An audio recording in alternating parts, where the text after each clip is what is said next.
So this is my Driblet S2 and GoPro Hero 4 session combo. Driblet is built and tuned by Roto Riot with the FR Sky receiver. Really cool setup. I added this. It was the only thing I had short of this little guy, which doesn't really work very well.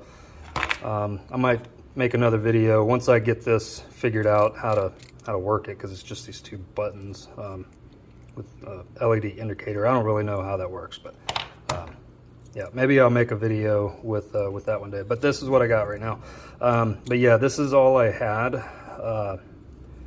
that was small enough to fit on this tiny little 2-inch drone. This, of course, is way too big and way too heavy.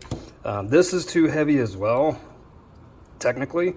The camera itself, I haven't gotten actual measurements on this yet, but the camera itself probably weighs as much as the drone and battery does by itself. So with this camera, I'm essentially doubling the weight of this thing. It still flies okay. I mean, it's nowhere near as nimble as it is without it, but you know, it still flies. What I was doing today was getting a little more aggressive with it, and also wanting to test out its rolls and flips capability. I was kind of concerned because of the way this thing is set up and the weird weight distribution. What this thing wants to do is it just flips over because it's so top heavy. Even with the battery on the bottom, it's still very, very top heavy. So it just wants to flip over. So I was concerned.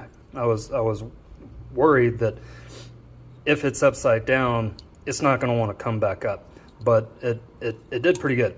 Now, of course, I didn't do any, like, you know, stationary at inverted and then try to go. I just did full 360s, and it did really good. This thing's got a lot of power for such a tiny drone. I'm by no means a drone expert. The only other thing I've flown other than this is Emax Tiny Hawk 3.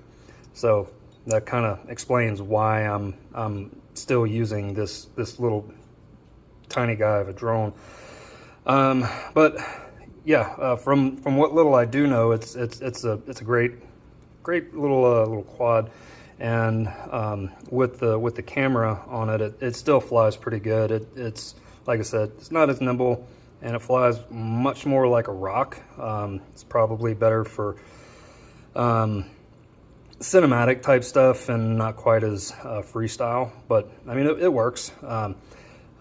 Battery life on this is very short, you know, because you're just using so much power just to keep this thing in the air, you know, so batteries don't last very long at all.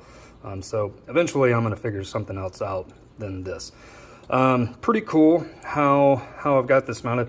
So of course, you know, this Driblet frame doesn't have any way to, you know, mount anything on it because it's so small, but it has this little cross member right here, which just so happened to be the exact same size as the holes for this this mount, and it works out perfectly. It's just tight enough to where it stays in place. I mean, you know, you can adjust it to get your camera pitch, but you know, it stays there, you know, stays in place. It takes a little bit of pressure to move it. I mean, of course, you know, you crash it, you know, it's not going to stay, and it's not the best product. You can see right here, I run it into the rocks earlier and cracked this, but I mean, it's still holding it. I just don't know how many more crashes it's going to take. Let's see. Yeah, that's really about it. Pretty cool setup.